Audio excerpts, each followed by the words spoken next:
Bulgarian researcher Sylvia Ivanova asks, who invented most of what we call civilization? Who invented all those things we tend to attribute to a sophisticated and refined society? Everybody knows the answer, she says. The Romans.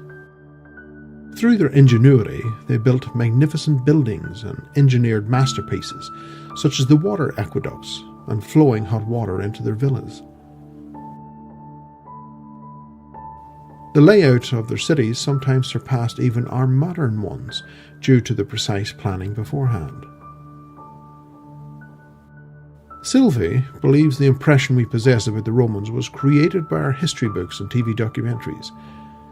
But even if millions or even billions believe a certain story, this is by itself not proof that the story is true, she says. So, let's look at the actual architectural evidence available and decide if there are actual grounds to believe these stories or not. Firstly, we'll examine the architecture. The people considering themselves respectable academics define the Roman architectural style as a simplified ancient Greek style. Making a rough copy of your neighbour's house can barely be classified as anything innovative. Not to mention how questionable the very term of ancient Greek culture is by itself, that we have a much greater number and far more impressive so-called ancient Greek ruins outside of Greece.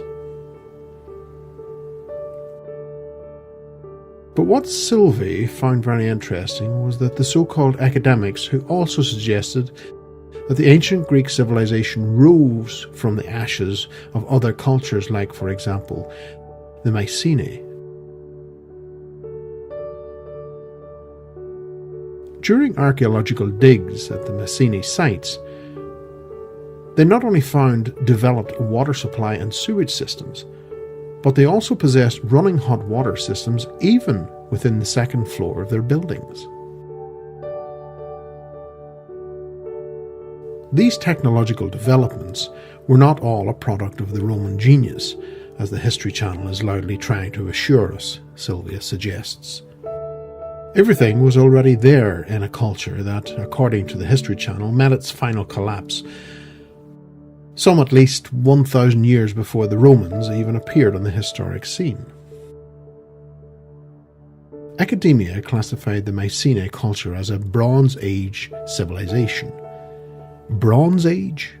How do they then explain the machine tool marks, the high-tech tool marks on the lion gate, the chief symbol of their culture? Similar tool marks are found all over the complex of Mycenae in Greece. And all those Bronze Age tools that you see in the museums in high abundance are not capable of producing anything remotely similar to this.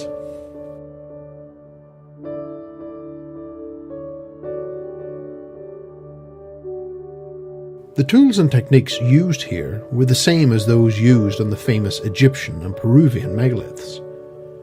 After the stones were placed, or possibly cast, we don't know yet, were shaped with a tool with one single stroke.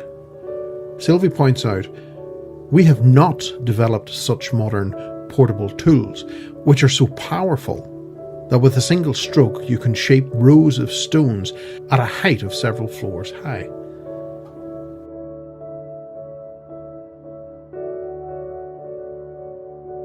Such tool marks don't fit with the general consensus we are given about the Bronze Age, and this is why they don't show you such images on the History Channel, she suggested. The famous Lion Gate has become an emblematic symbol of the very meaning of Mycenae. It's a completely different style than everything surrounding it, and appears to have been broken even before it was placed. It's quite probable it was an antique already before they made it into the main symbol at the entrance of their city. It's in a style commonly found in Asia Minor, especially at sites that are extremely ancient, sites that have an abundance of high-tech tool marks as well. The lions of Mycenae also appear to have been cut with a tool.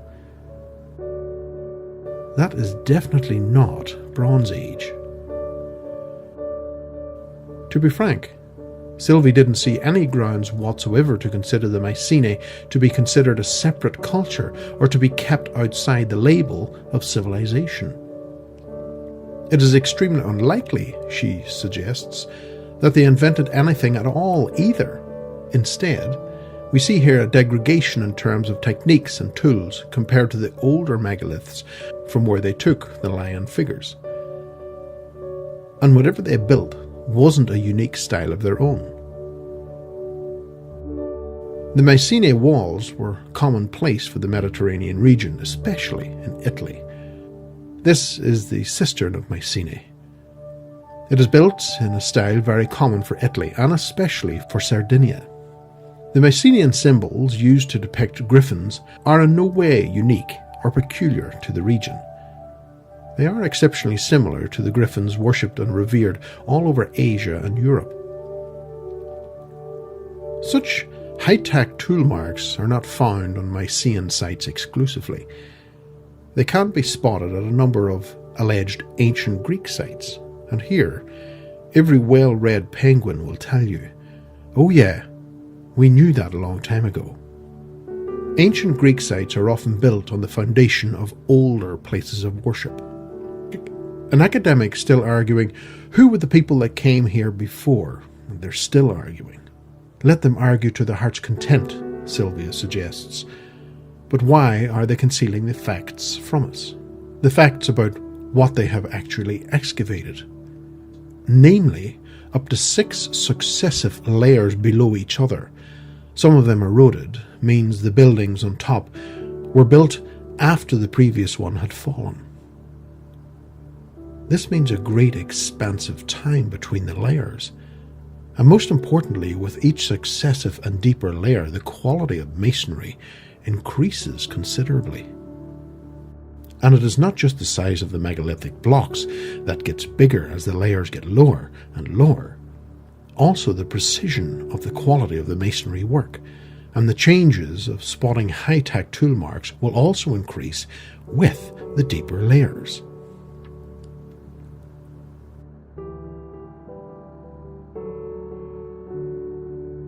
In other words, gradual building degradation is clearly visible. Instead of that, they're bamboozling us with talks about discovering and innovating. This is not just a falsified version of history, Sylvia says. They have also actively covered up the valuable artifacts of the older civilizations. Here, she suggests, are some cutting tool marks which are barely visible. The lower layers are submerged under modern building materials. And all this is going under the misleading slogans of preservation and restoration. In reality, most of what the general tourist would see on the so-called ancient Greek sites are modern buildings, some of them artificially aged. And at locations where the so-called restoration has not yet managed to erase all traces of the real stuff, we see things like this, for example. Protrusions on the stones, identical to protrusions found in the Peruvian megaliths, the pyramids in Egypt, Baalbek, and the French aqueducts. And it was the same people who built them all over the world. It wasn't the Bronze Age savages who didn't know what was beyond their village. This is a polygonal megalithic masonry from Greece. You will see almost identical patterns in Turkey and in Cusco in Peru. These are clamps used on the megalithic sites in Greece, which are identical to those used in South America, Africa, Asia, and Europe.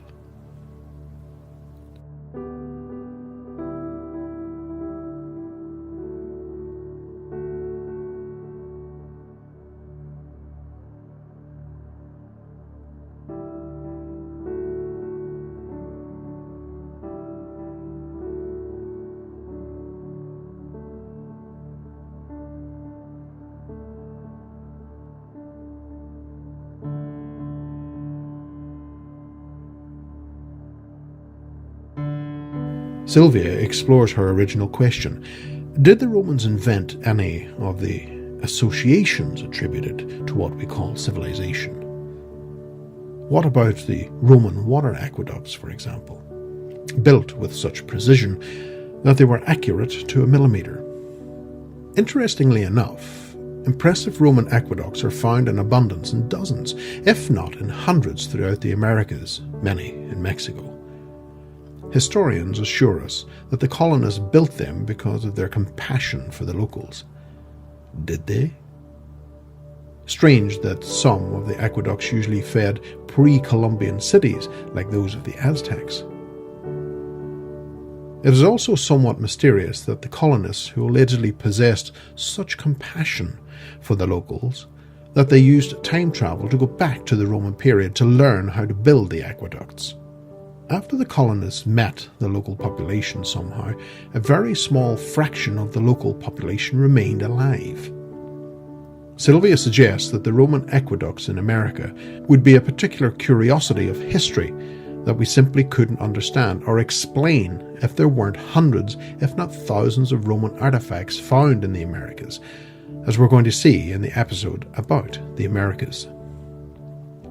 She believes that the aqueducts are some sort of strange exception if there weren't what we call European-style ports submerged in the Bahamas, along with ruins of large platforms and foundations of buildings in similar style.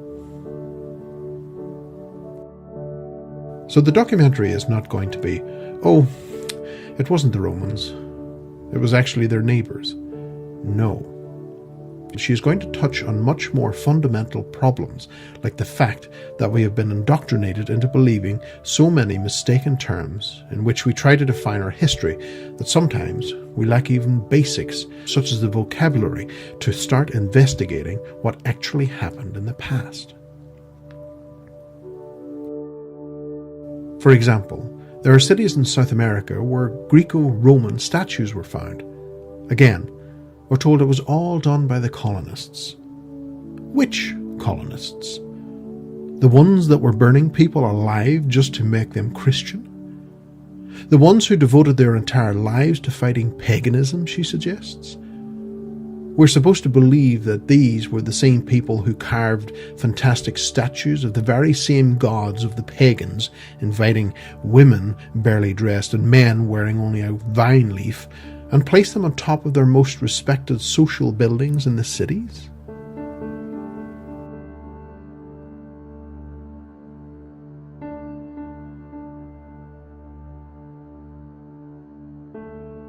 So getting back to the Romans, this is how the mass media confirms the fraudulent history already taught in the school system.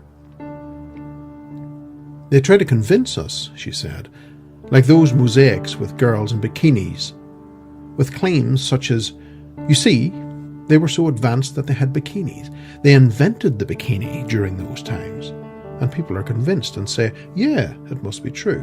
You see the old mosaics with the bikinis, without considering that nowhere on this mosaic is written that these are the first prototypes of bikinis. It's absolutely possible that the women had bikinis even before that. We simply don't have images older than this. Since the Romans did not invent their own Roman togas, why should we think that they invented even their Roman underwear, she suggests. There are Thracian images of people wearing those very same togas, and these were cultures that predated the Romans.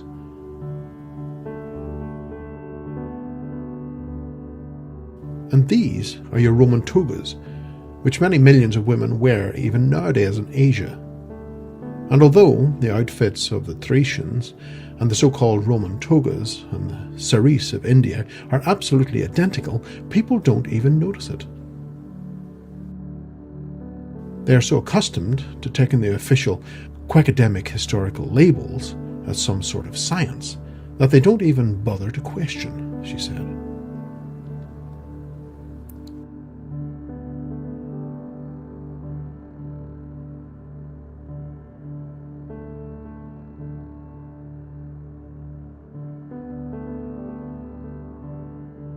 Sylvia is not talking about some minor details of the so-called mysteries, small, unexplained parts of our past. No.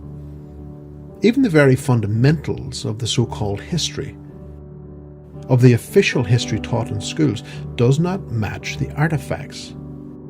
does not match the historic sites. And not only the ancient history, even the relatively recent history, as much as 100 years ago. She goes on to explain, guess which city this is.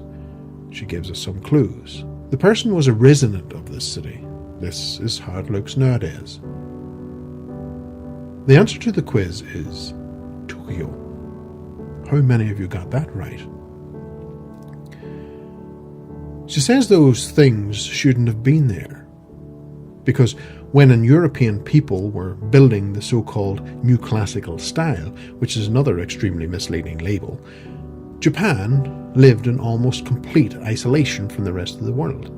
So blinded in their fantastic beliefs and the quackademic stories about history, Sylvia suggested people just assumed that they must have been built after Japan got opened up to the world. But was this really possible? This means clearing up large parts, the very central parts of the traditional cities, just completely demolishing all buildings. Nothing like this is ever recorded. But just imagine it is really thinkable that the Japanese people, the traditional Japanese people, would have demolished their very best buildings without telling anybody, without recording it anywhere. Bring a bunch of foreigners, which they don't even trust, even nowadays, to build new centres of all their cities from scratch in a style which at the time is already going out of fashion. This man, by the way, is a unique photograph from a Japanese museum of one of the last royal samurais. He shouldn't have looked like that. From the stories we are told by the quackademia, this is how real samurais should have looked. That's how people think. Well, these are actually actors. And it's not just the style that shouldn't have been there, if the official history was correct. Also, there are megaliths woven within the structure of these very same buildings that should not have been. And not just any megaliths, but polygonal megaliths, very much like those of Peru, Turkey, and Egypt.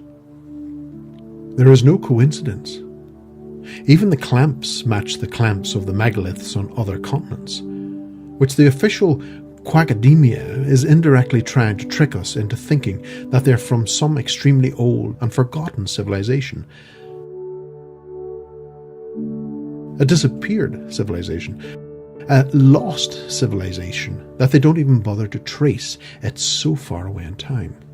No, it wasn't so far away back in time, Sylvia believes. At least its end. Yes, she believes the civilization might have existed for an extremely long time, but its demise was very recent. Now we have reached the time to become aware that someone has been seriously tampering with our history. And if we really want to know how things really were, we'll have to start recovering the true history almost from scratch.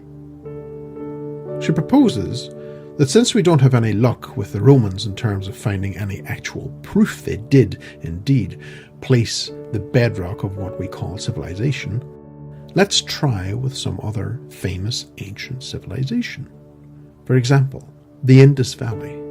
Also known as the Harappan civilization, its most famous site probably being Mohenjo-daro. Official academics propose it's thousands of years old. That's deep antiquity.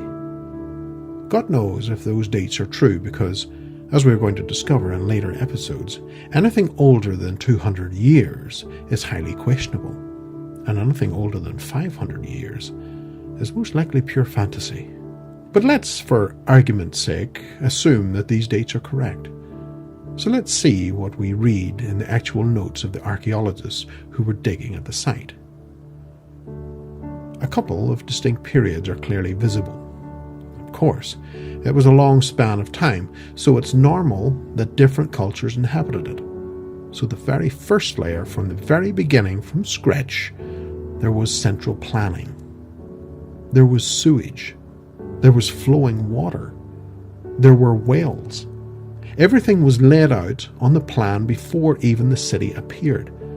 So it wasn't just a settlement, and over a period of time, a few more people joined and decided to let's build a house. No.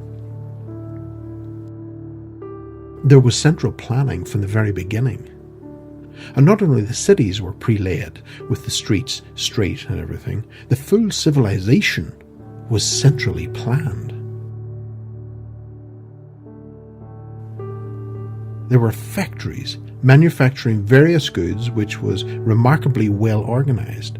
Certain parts would be manufactured in a given city, and then transport would be organised. The full manufacturing process would continue in another city. Sylvia suggests we're already talking about a well-organised infrastructure with complex components. However, this golden period ends by people simply dying on the streets. There's nobody even to bury them. Over the ages, there have been whispers that it is all a mystery. This is a proven trick. It works to tell its mystery so that we can ignore the legends which tell us in detail what kind of weapons were killing people like this. And of course, now the full site is restored, improved. The situation cannot be studied anymore. The skeletons are no longer there.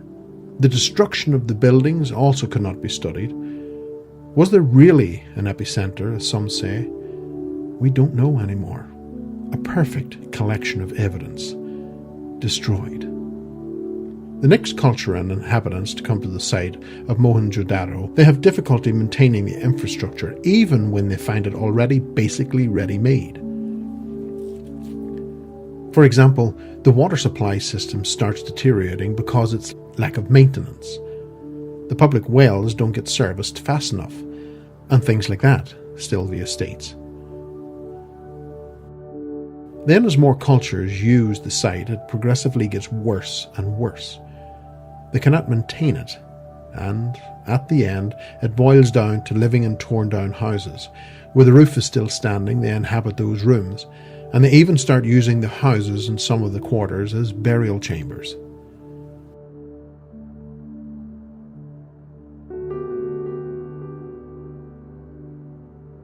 In other words, the organised society has simply fallen apart.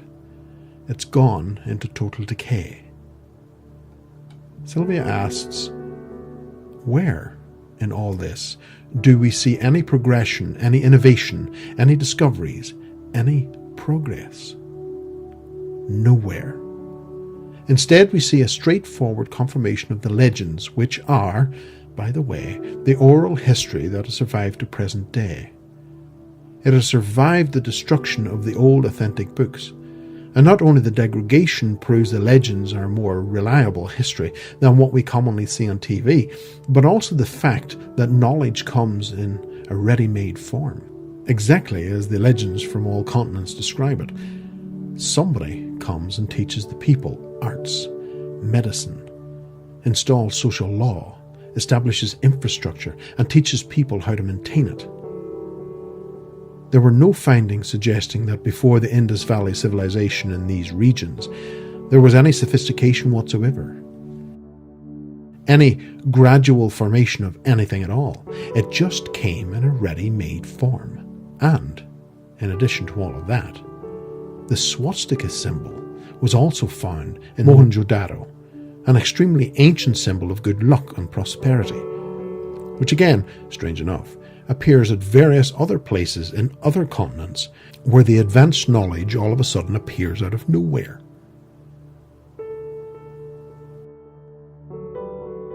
Sylvia suggests that in terms of the role of organised religion in present society,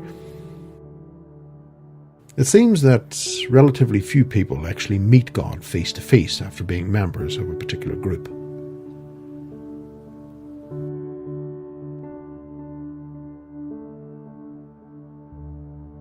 But there is something else that has been working very effectively.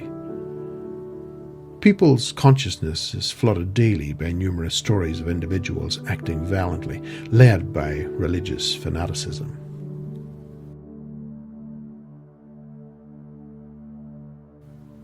Following modern media for even a couple of minutes, one falls into the state of hypnosis.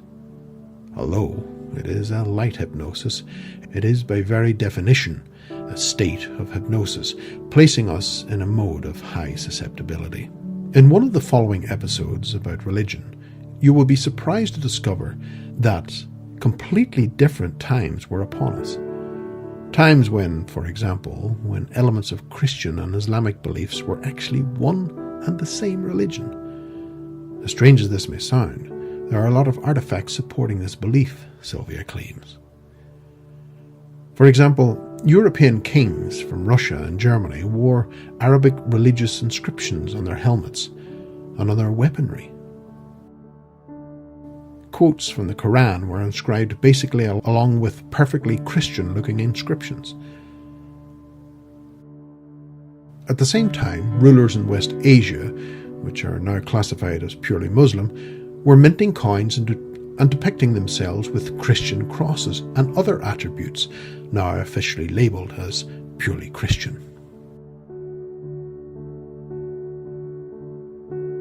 The official explanation for all of this is that the Christian kings wore these designed elements for decoration without understanding their actual translation.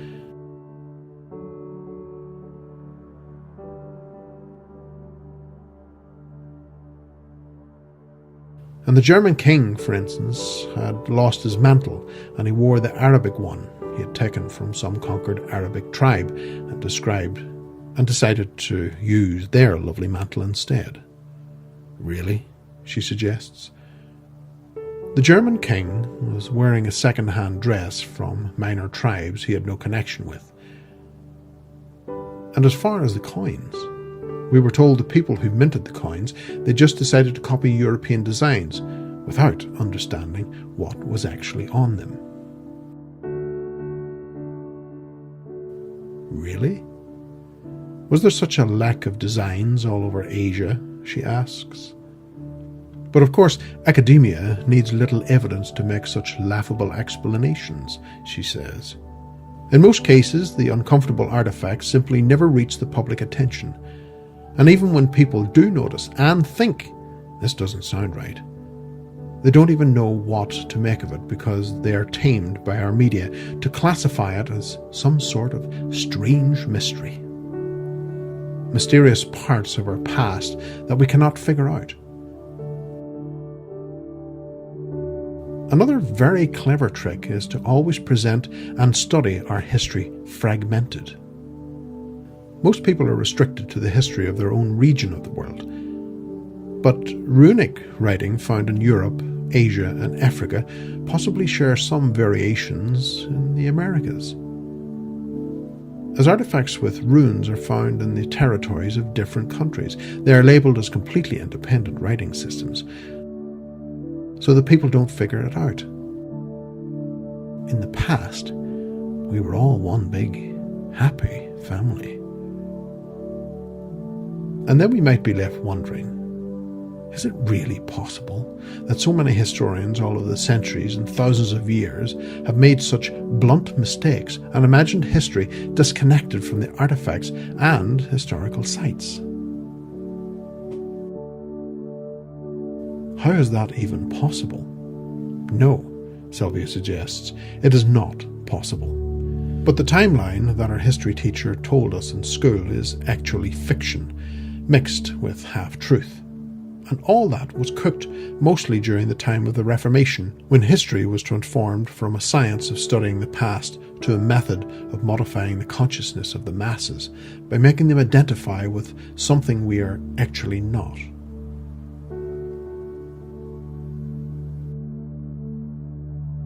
When people got convinced that they are descendants of savages and monkeys, they no longer believe or forgot they can claim their rightful heritage as both students and children in the most direct sense of advanced celestial beings. After a substantial amount of the genuine historical chronicles were burned during the Reformation, tossed in the fires along with their authors, did the new fictional history become compiled. It was done mainly by two people, Joseph Scaliger and Dionysius, Most of what is seen as history today is based exclusively on the work of these two people. There are claims and speculations that their works are based on old chronicles indeed, but none of these old chronicles have survived that we know of. So basically, all we can do is hope that there is some truth in it. And as far as those old Roman and ancient Greek works that are quoted and taken as indisputable truth, we don't have the original words anywhere, but we have alleged copies. When a small group of Jesuit monks were making these copies, they wrote in the preface, "We're copying and correcting it to make it fit the new history." After each and every copy was ready, a misfortunate fire seemed to erupt in the libraries and burned only the originals.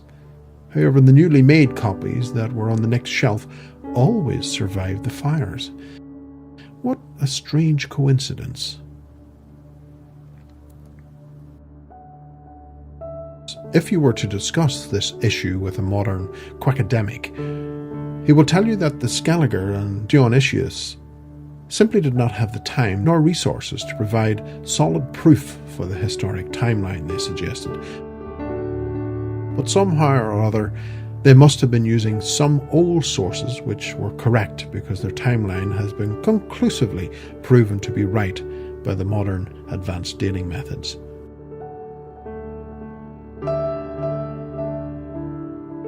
Like carbon dating, dendrochronology and others.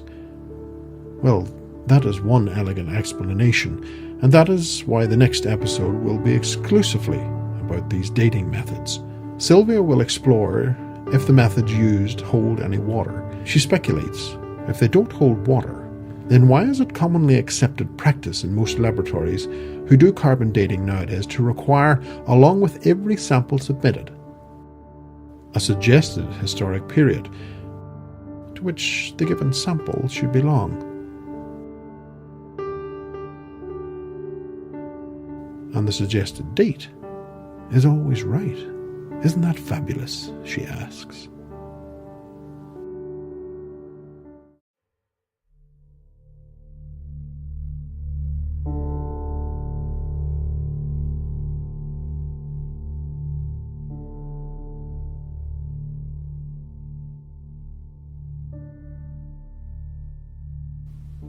Bulgarian researcher Sylvia Ivanova believes that it is commonly misunderstood in these modern times that the historical estimations made by French religious leader Joseph Scaliger regarding the timing of historic events has been confirmed by modern scientific dating methods, and this is very important because his estimations are practically taken as verified and proven scientific history.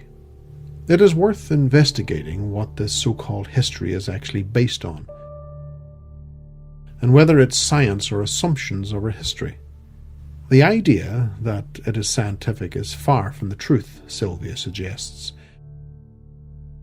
And in this video, we will be reviewing very briefly the methods of carbon dating, followed by dendrochronology, to explain why this carbon dating, also known as radiocarbon dating, is a method of determining the age of an object containing organic material.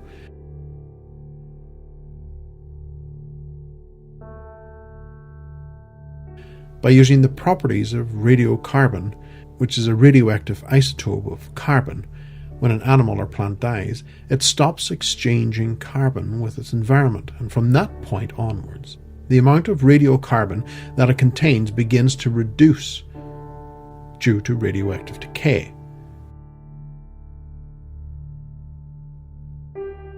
Measuring the amount of radiocarbon in a sample from a dead plant or animal, such as a piece of wood or a fragment of bone, provides information that can be used to calculate when the animal or plant died. So far, so good. However, the speed of this radioactive decay is unknown. And determining that speed is not so easy, the way we did it was by taking samples from dead animals or plants which have died at a time that is considered to be known for sure, and then from that calculate what the rate of decay is of the radiocarbon.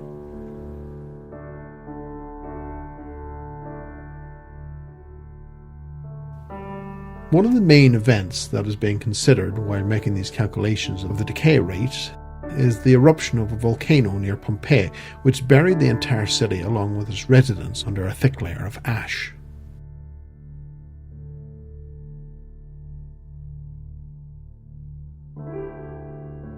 God knows, however, the date when that happened, as it's not really known for sure, and readily accepted the date was taken from the Scaliger timeline. This date cannot be confirmed to begin with.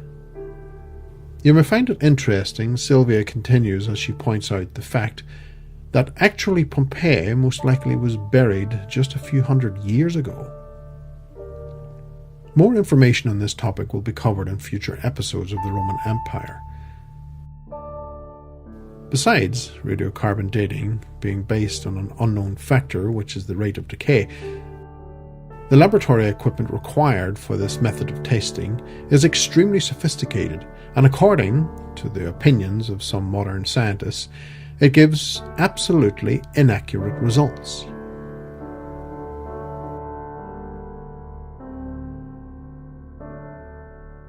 Very often, to test a single piece, the proper way to do it is to have 4 or 5 laboratories do it absolutely independently, and then to publish the results in terms of a range, because as it is, we always get the results from the perspective of one lab, which suggests a time period. However, the more labs used, laboratories actually give a wide range of time periods.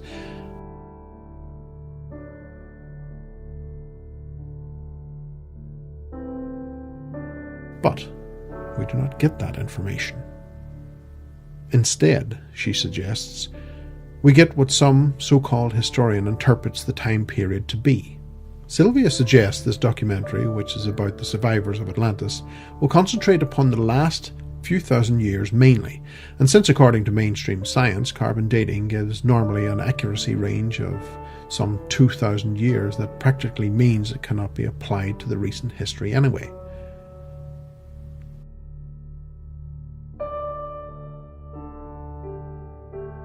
Another problem with carbon dating, she denotes, is selectively taking samples. For example, a piece of bone found near a building is used to determine the date of the building. Actually, it is absolutely possible that the animal to whom the bone belonged lived in a completely different time period, and not the period when the structure was actually built.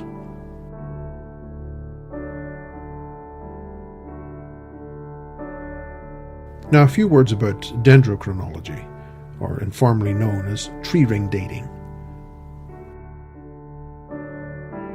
The idea behind this is that every year the trees forms a growth ring, and are suggested to be sensitive, in particular, to different climatic conditions. Different rings form, however, by different kinds of trees. And even the same species of tree can record a very different record if located in another area. This is why, to use this method of data with an object, we must be sure the wood was within the same vicinity as the artifact, and that it is the same type as the one that the scientist has the chart for. Now, about these charts Sylvia addresses. For example, we have a 100-year-old chart ring, but to extend the chart further back in time, we'll need to find another one that is 150 years old. And in order to see that, some of the rings will be matching. And in this way, she continues, we can extend the chart 50 years further back in time. To continue the process, we would need another cherry tree, which is slightly older than the one we have,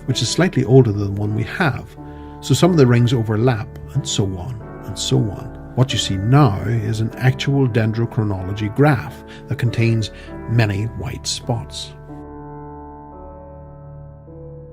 These trees must come from the same area. The research paths are very difficult to follow, and because the lines are broken and are not continuous at the end, we can see that dendrochronology is becoming a very subjective method of dating. and it should be used in very, very rare cases because the sample of dating must be big enough. And often, when the builders of the ancient times would use wooden locks, they would actually chop off a lot of the rings on the side to make a beam, and that would make the dating very, very inaccurate. Questions could not be answered, such as when the tree was alive, when did they cut it, when did they use it, and when did they reuse it. Sylvia goes on to summarise that tree ring dating is absolutely reliable and a genuine scientific dating method. However, its application is extremely limited to the point that it practically has no value in confirming this categorical version of history as genuine, because all the white gaps between the black lines on this chart signify unknown periods.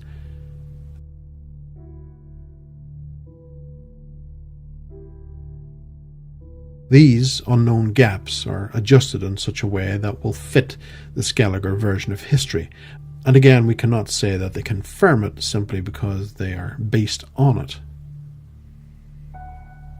A great number of modern historic dating methods appeared in recent years. They are sophisticated and possess very scientifically orientated names, which alone create the impression that men have learned this and men have worked on it, Sylvia said. In reality, they are all either derived from carbon dating or they're simply a variety of carbon dating. And that is why they all suffer from the fundamental problem of carbon dating. It is all based on an unknown parameter, the speed of decay of carbon.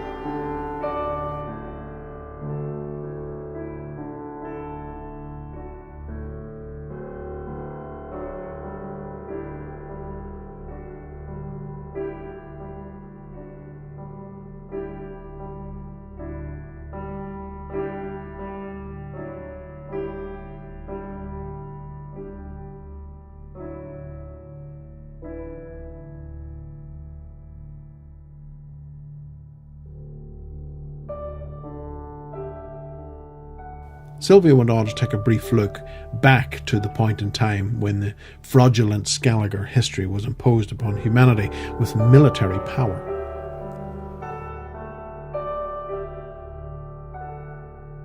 Those were very turbulent times, she pointed out, for Europe. The royal dynasties were changing one after another, for example in England. The Tudors were replaced by the Stuarts, whilst in France the throne was taken by the Bournes, and in Russia the traditional Ludwig dynasty was replaced by the Romanovs, who did not have any right to be on the throne. She suggested in the background of all these events they were orchestrated by the parasites who were applying the method of divide and conquer. By that time they managed to successfully lower the consciousness of the human race to the point that there was no need to kill them anymore. The people started killing each other. The actual intention and the events of the Reformation are not the reasons we hear about today. They're distorted, and the proof of that is a very inconsistent story that we hear nowadays. She suggested we are being told the main reason for the movement of the people was the unlimited power of the Roman Catholic Church.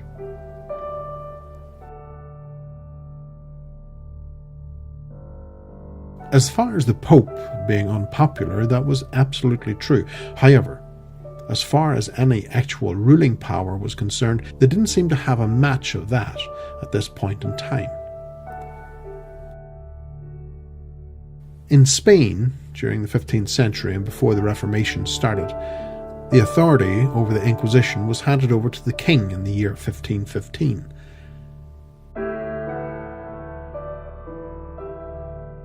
The French king was victorious in a battle against the allied forces of the Polish-Swiss armies.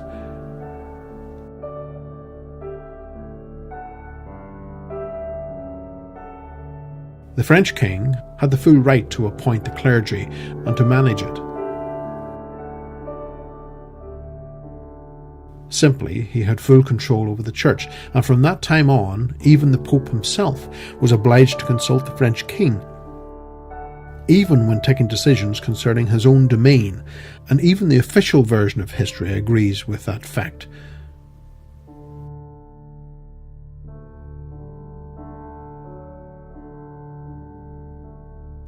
Moreover, she continued, they tell us at that time the clergy were as rich as beggars and often had to sell cattle to have something to eat. So all this talk of an unlimited power of the Pope is just rubbish, because at this point, even according to the official history, he did not have as much social influence or any other.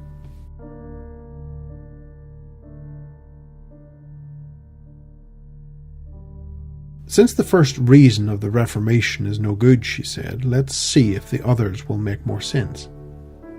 Martin Luther is considered to be the seminal figure of the Reformation, and he proposed that Christianity should be nearer to the simple folk.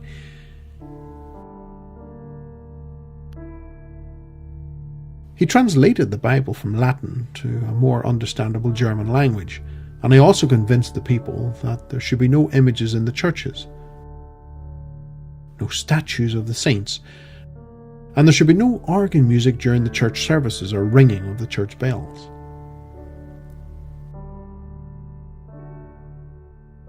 We are apparently asked to believe that he didn't like organ music or church bells during the service, and the result was a complete devastation of entire regions due to famine and disease, wiping out most of the population of entire countries.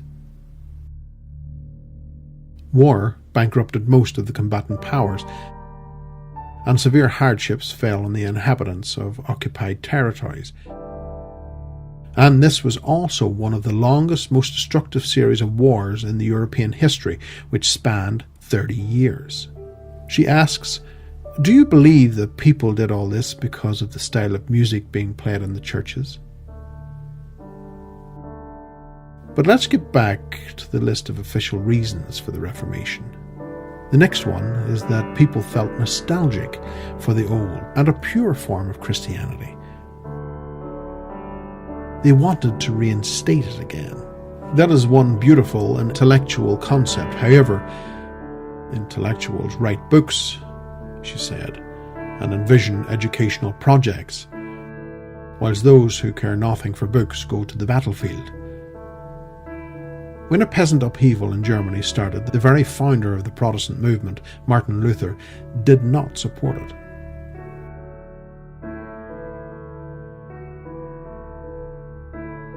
Instead, he preached that the peasants should always, under all circumstances, obey their masters.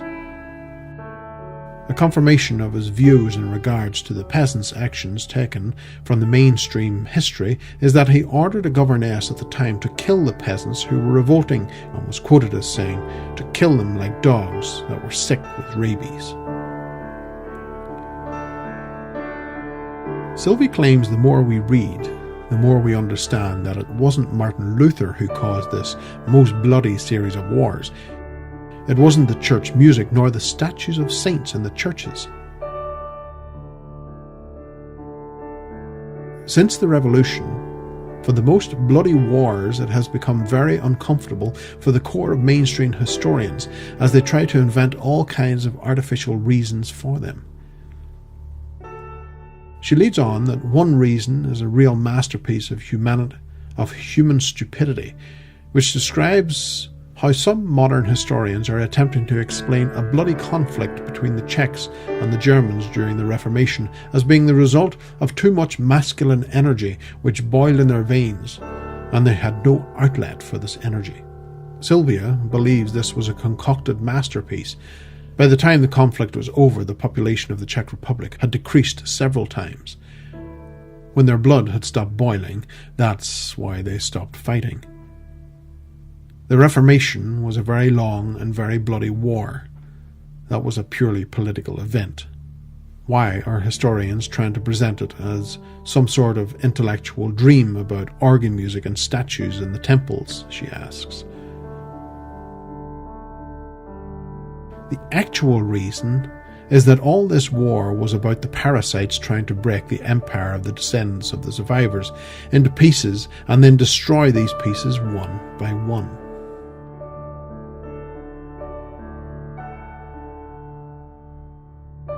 The parasites wanted the war, but they also wanted to make sure that the Empire and the knowledge of the survivors would never be resurrected. And for this reason, Sylvie suggests they decided to fabricate fraudulent history, and in that rodent history, they did not even mention the very existence of the Empire, which the rest of the following episodes are about. The Empire are the descendants of the survivors who kept the history about them alive. They remembered who they were, and they possessed a great deal of knowledge that survived.